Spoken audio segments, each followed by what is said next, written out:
kita ketemu lagi dan kembali lagi bersama saya. Kita kedatangan tamu jauh-jauh akan membawakan cerita. Sieun.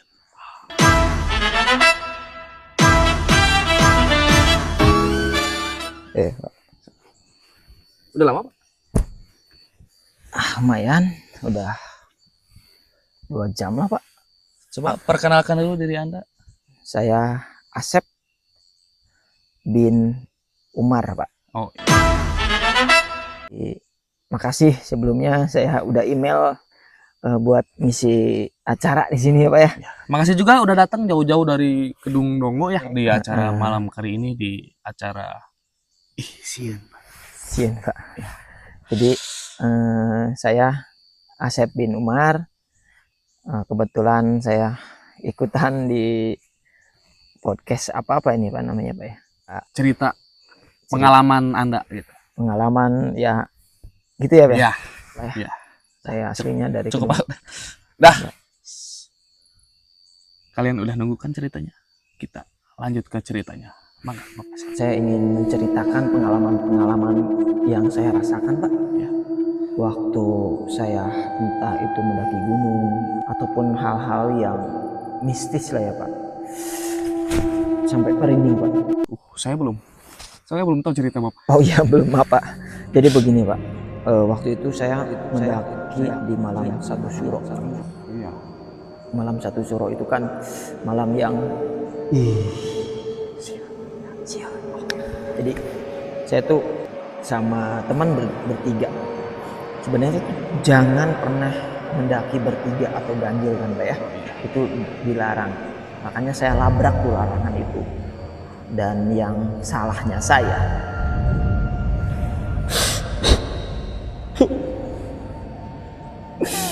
Kenapa? berat. Jadi salahnya Bisa diceritakan dulu ini kronologi. sampai merinding, Pak. Saya juga merinding ini. Ya, merinding. Jadi salahnya saya waktu itu, saya mendaki gunung di malam satu suro. Kompor ketinggalan, Pak. Aduh. Terus bagaimana? Gitu. Enggak. Udah nyampe puncak, Pak. Udah sampai tempat camp area, mau makan lapar. Iya. Akhirnya ini mulai seremnya di sini, Pak. Bukan masalah kompor ketinggalan ketika saya dan teman saya naik sampai tempat camp gitu, bukan masalah itunya.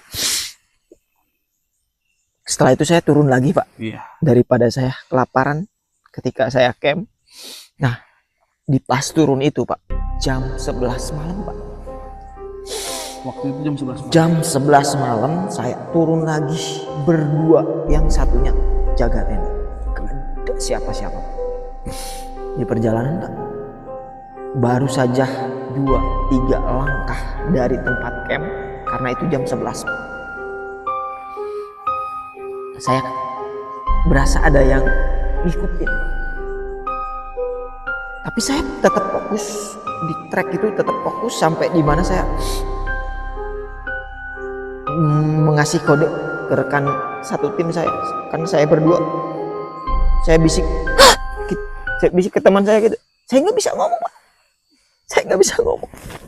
Sampai suara saya, Bapak tahu, ketika perut mules, Pak. Iya. Seperti itu, Pak. Ngeden gitu, ngeden. Ngeden. Gitu, Pak. Terus keluar nggak itu? Enggak, Pak. Aduh. Sampai ini batuk. Sampai teman saya belum sadar juga, Pak. Belum sadar bahwa saya tuh ada yang ngikutin, Pak. Tapi teman Anda itu merasa nggak itu? Belum ada connect. Teman saya masih fokus karena dia lapar. Oh. Kompor ketinggalan, mau makan gimana? Nggak ada api. Akhirnya sudah, itu kan ada 3 pos. Di pos 3 menuju pos 2 itu berasa ada yang ngikutin. Nah, Pak, dari pos 2 saya di tengah-tengah itu saya nggak sanggup, Pak. Sampai teman saya kalau ibaratnya disangkanya saya tuh nggak kuat karena fisik saya, padahal saya fisik kuat, Pak. Teman saya bilang, gitu aja kok, hati saya langsung panas, Pak. Di situ tuh perlawanan batin saya merinding Pak. Ini apa yang berdiri? Bulu Pak. Jadi ketika nyampe pos 2 Pak, teman saya nyemangatin lagi dan saya nggak sanggup tuh. Saya berhenti di pos 2 Pak. Terus gimana itu teman Anda? Ya akhirnya teman saya yang lanjutin ke bawah Pak. Saya berhenti di pos 2 karena saya nggak bisa Pak. Kaki serasa ada yang pegangin, pundak serasa ada yang apa ya namanya, Nangkok ya yang gitu. Akhirnya di situ kita terpisah Pak, terpisah seolah saya masuk ke dunia lain, hitam, gelap, gulita, sampai di mana saya nggak tahu saya ada di mana. Itu pengalaman yang saya sampai saat ini saya trauma Pak. Saya trauma sampai 2 tahun Pak. Maksudnya ini 2 tahun. 2 tahun itu saya nggak kemana-mana Pak. Diam aja di rumah? Diam aja di rumah. Karena ya takut terulang lagi bertemu dengan hal-hal seperti itu. Kelanjutan dari pos 2 itu Pak, boleh saya lanjutin Pak? Boleh. Teman saya turun sampai pos 1, saya berhenti di pos 2. Di pos 2 itu saya udah gelap, bayangan sudah nggak karuan. Yang saya rasakan, saya melihat sosok-sosok yang tak kasat mata gitu Pak. Bisa dijelaskan seperti apa? Saya kalau menceritakan yang saya suka nggak bisa Pak. Kenapa itu? Selalu nggak bisa itu karena apa? Kebayang, sosoknya kebayang, keinget, dan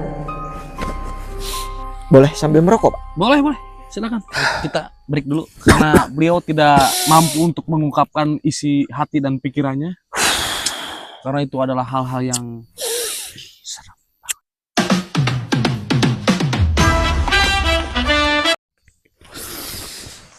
Udah merinding. Oke Pak, bisa dilanjut? Oh ya lupa Pak. Jadi pos 2, di pos 2 saya coba untuk tegar, mengingat-ingat kembali. Ya. Di pos 2 menuju pos 1, karena saya mulai sadar teman saya belum juga datang, saya akhirnya paksa turun Pak. Dari pos 2 itu? Dari pos 2 mau ke atas, saya takut karena sudah terjadi hal-hal yang ada ngikutin. Akhirnya saya pilih ke bawah, maksudnya saya pilih ke bawah, jalan ke bawah. Tapi anehnya saya nggak papasan dengan teman saya Pak. Sampai ke base camp pun? Belum sampai base camp, belum. di tengah-tengah dari pos 2 menuju pos 1 Pak. Akhirnya saya pelan-pelan merayap. Saya bertemu orang Pak.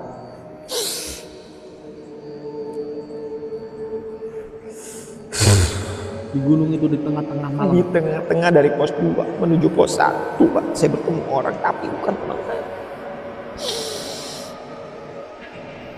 Saya mau nanya duluan, saya takut. Tapi dia juga kok diem aja. Selayaknya orang normal, pasti ada sapa atau gimana. Apalagi jam 11 menuju jam 12. Gak masuk akal gitu kan mereka. Akhirnya saya coba beranikan nanya. Posisi ada 3-4 meteran Pak. Tapi saya udah mulai mendekati, saya tanya. Gitu kan, nggak, suara saya kan nggak bisa ngomong ya, cuman gitu doang. Beliau melirik, ada suara, ada bayangan seolah-olah muter di atas, sampai di mana kemudian saya tersadar, saya ketiduran menuju pos 1 Pak. Ketiduran di mana? Kan saya turun tuh, saya udah lelah, halusinasi saya mulai tinggi Pak, sampai bertemu dengan tadi orang yang saya tanya. Itu dong, saya ketiduran Pak, tiba-tiba teman saya ngebangunin, itu kan. Saya kaget Pak, pas saya bangun Ini di mana?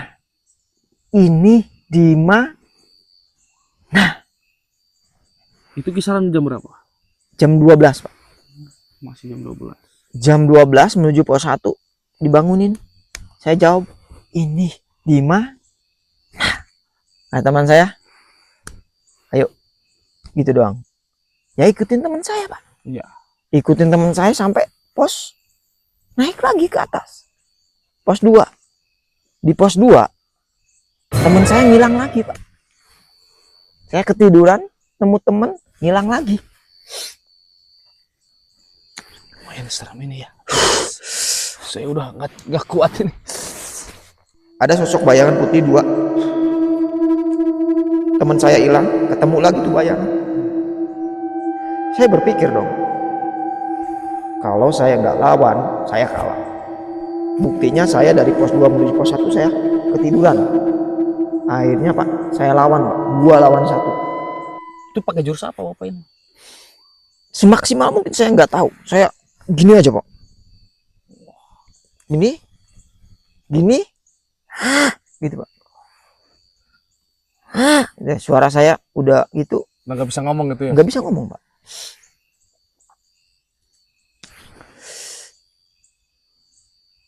Setelah saya lawan, saya sempat kalah. Saya pasang kuda-kuda Pak. Pasang kuda-kuda. Langsung gerakan pertama gini Pak. Dia gini ke saya gini lagi. Gini Pak. Itu makhluk atau orang? Tak kasat mata. Tapi bisa kerasa, Bisa kerasa Pak. Jadi 2 dari belakang ke pantat saya Pak. Iya. Nah ini nih, ini buktinya Pak. Ini apa ini? Ini tuh senjata Pak. Oh. Karena saya pakai baju 2 kayak gini, jadi dia tuh masuknya ke sini, Ke saku. ke gitu saku. Ya? Iya. Jadi sampai saat ini saya bawa Pak, mau kemana-mana juga, terutama untuk naik gunung Pak. Ini yang di belakang udah mulai interaksi, jadi ini barang Iya. ini harus di. Saya taruh dulu Iya, Pak ya, taruh dulu. karena nggak baik. Nggak baik. Jadi seperti itu, saya di pos 2, akhirnya saya naik lagi ke atas, ternyata di atas kosong, blank, nggak ada siapa-siapa Pak. Teman saya yang tadinya bareng itu nggak ada, yang tadinya nungguin tenda nggak ada. Saya di situ seperti ini Pak, nyalain rokok satu. Bentar. Saya mau merokok dulu.